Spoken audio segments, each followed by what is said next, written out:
in the spring, just saw this as a rare opportunity, and David, of course, who leads them, to try to generate some excitement around the things that we're trying to get done here. And unfortunately, we couldn't get it done for our fans tonight, but just to have the student section packed like that, yeah, I thank them, you know, and it does make a difference. And unfortunately, we didn't get the win for them. That was a disappointing game. You know, that's a good football team, a really good football team, and I felt like, you know, it was neck and neck, and we were fighting hard, and then we imploded a little bit there at the end of the third quarter. We had the 2 PI penalties that gave them a chance to go score, and then Victor breaks that run, and we have the unsportsmanlike conduct, so we're having to kick off from the 25, and then we have the late hit, and now they've got the ball on the 27-yard line, and they score, and you know, they regain that momentum very, very quickly. And so we have to be more poised as a football team in those moments and make better decisions so that we don't have self-inflicted wounds. Offensively, we need to throw the ball better. It's hard to throw against the type of defense they're playing when they got the lead. They're rushing 3, dropping 8, rolling up on both wideouts, and making you check it down. That's not easy. You know, that last throw by Joe, people will probably ask me, you know, what happened. I don't know the answer to that yet. I think that somebody broke off a route that they shouldn't have, but I want to confirm that and verify it. Otherwise, I think Joe kind of showed us, you know, what we like about him, which is poise, composure, the ability to extend a play, make good decisions. You know, that interception at the end was unfortunate. Our plan was to try to get it to about the 32, call timeout, kick a field goal, onside kick, see if we could get it and tie the game up with a Hail Mary or something there at the end, but we didn't get that chance. So, you know, we've got to be able to throw the ball better and run the ball more consistently. Defensively, I think the story of the night was their quarterback eluding our rush, and we had a plan for it. We don't necessarily spy a quarterback and rush 3, but we'll rush 4 and cover a quarterback. He made some people miss in the open field. We missed some tackles. You know, I got to do a better job of making sure we put those guys in position to make some of those plays. We were close to getting him all night, and to his credit, he was able to get loose and make plays with his legs. I have tremendous respect for him as a competitor, and you know, he made the plays that he had to make when they needed to be made. So I think we're all disappointed. You know, we didn't show up tonight to lose the game. We didn't show up to play it close. We didn't show up to well and come close. We showed up to win. So it's a very disappointed locker room. But we'll bounce back, you know, and we'll grow from it. And I'm excited about our team. I'm excited about the direction we're headed as a program. I'm excited about our fan base. You know, I'll tell them this, is just keep coming out. Just keep coming out, and you'll see this team continue to improve, and we appreciate them. So with that, I'll take any questions. Okay. Oh, I was about to walk out. Yeah, and that's, you know, that's always going to be an issue when it's that lopsided. And you know, like I said, when they were getting into those 3rd and longer passing situations, they could just drop 8. You know, it's hard to find things in there. And so, you know, part of being good on 3rd down is being good on 1st and 2nd down, you know, so they can't play that defense against you. And then the same thing is true on defense. You know, we didn't get him into enough 3rd and long situations, and then he beat us with his legs. And so, you know, they stay on the field, we're off the field. That's bad business. You know, we don't like that.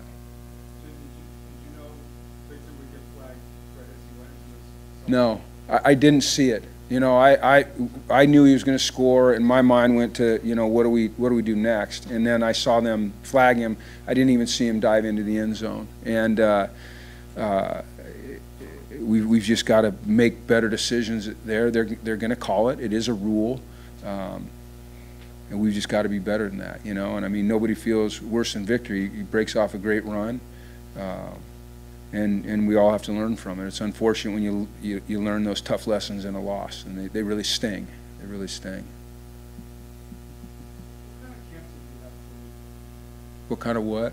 What kind of training camp did you have? Victor, he had good, solid. I think all of our running backs did, and I thought they ran the ball pretty well tonight, you know, when we could run the ball. I thought Devontae did a nice job, and Victor did a nice job, and I think Bruton got some good carries. Joe did a good job pulling it and running when he needed to. But no, Victor had a great camp. You know, Victor's an explosive kid. You know, Victor's hard to catch. He's got really good speed. You know, I think that people underestimate how fast he is. They couldn't catch him. He's an explosive runner. He finds a crease and he can take it the distance. And he played well. You know, I don't want his game to be defined by one play, because that wasn't the play that hurt us. There was a bunch of plays there at the end of the third quarter, start of the fourth that hurt us. So we have to be better than that, you know, and that's my responsibility to make sure that we are better than that. How much of some of the struggles for passing games with, like, the quarterback kind of I didn't get that feeling. You know, I really didn't. Sometimes you get that feeling, you know. I mean, he was off on a couple throws. Maybe the routes weren't as crisp as they needed to be on a couple throws, but I think it was more a function of us getting behind a little bit at the sticks, okay, and then having to throw into a coverage is really difficult to throw in because we weren't in a position to run the ball. But I think that the cohesiveness between Joe and the receivers is good, and it'll only get better as they continue to practice and play together. How do you coach that type of thing with the want to play from the passion, you want them to care about it? How do you kind of coach that they don't go over the line? Yeah, I mean, well, we talk about it a lot, you know, playing with emotion without becoming emotional. You know, making good decisions, staying in the moment, not being affected by negative things or positive things, just staying true to who we're supposed to be in that moment. And we talk about it a lot, you know, finding the edge, staying on the edge, never going over the edge. You know, you try to put them in tough situations in practice, you know, where if they get carried away, you know, you can stop and explain what just happened. I think in a moment like that, you know, for Vic, I mean, man, the hometown hero, breaks a long one, gets us close. You know, he just has a momentary lapse in judgment, which is not like him. Love him to death, man, and he's going to do great things around here for the next couple of years. So I just want to say it again, this is not, like that wasn't the play. You know what I mean? That wasn't the play. The next play, the return, the hit out of bounds, you know, those things all matter as well. Is this a team that has to play with the lead, or do you believe that Joe gets familiar with his receivers? You can make plays even against tough defense. Yeah, I do. I think we will be able to make plays against tough defense. But, you know, one thing we have to be able to do is run the football, you know, to create some third and manageables so that we're able to be a little bit more effective in the pass game, and we can push people out of playing a double cloud type of concept like they were doing tonight.